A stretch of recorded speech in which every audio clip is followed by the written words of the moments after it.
the New York State Police conducted a joint investigation with the FBI and Lancaster Police Department on the exploitation of children. Now, this is different than some of the other cases you may see, but this is actually using advanced cyber technology, trained individuals that do this, and what we're doing is actually bringing these people in. They think they're meeting, anywhere from a 15 to a 13-year-old, obviously for exploitation purposes, sexual crimes, and they come meeting a law enforcement officer.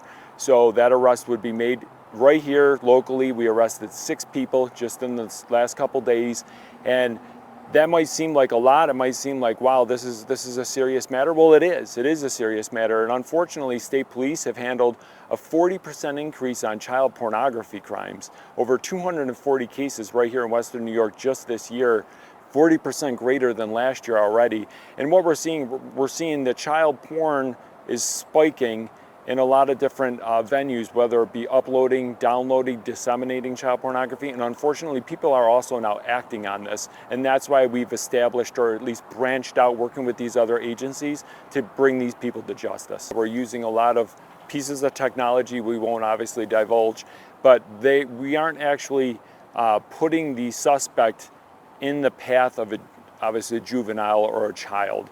They're meeting with law enforcement, but obviously law enforcement basically pretending to be that child, putting themselves in that shoes.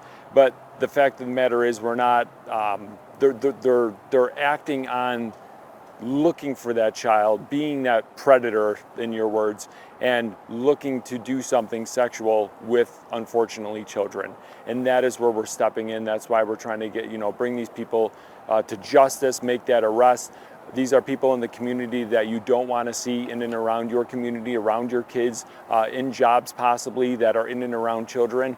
Also, on that flip side of the coin, that's why we're investing a lot of time, money, and resources with the New York State Police with the child pornography in general. Like I said, as a 40% increase from last year, over 240 cases just this year alone.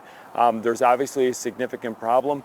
When people ask, hey, what crime do you see most often? Or what are you guys investigating? Is it the vehicles being stolen? Is it larcenies? Is it property theft?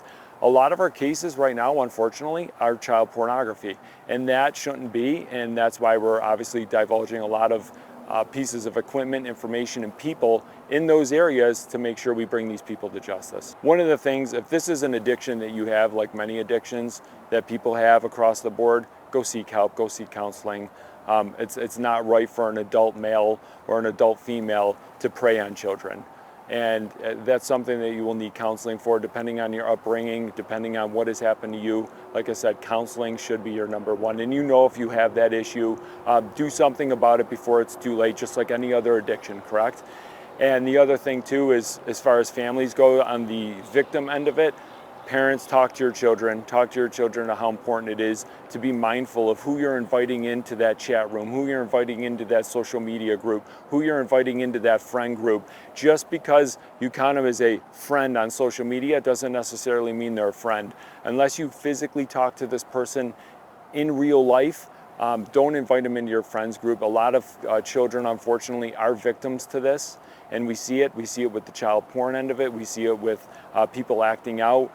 And what we want to make sure parents have to have that working relationship with their child to put those parameters, those safeguards, if you will, on their social media and have that open talk. And it doesn't mean just one time, maybe when they're 13, when you first give them the app. This is a constant thing. Nothing in life is a one-time talk and you move on.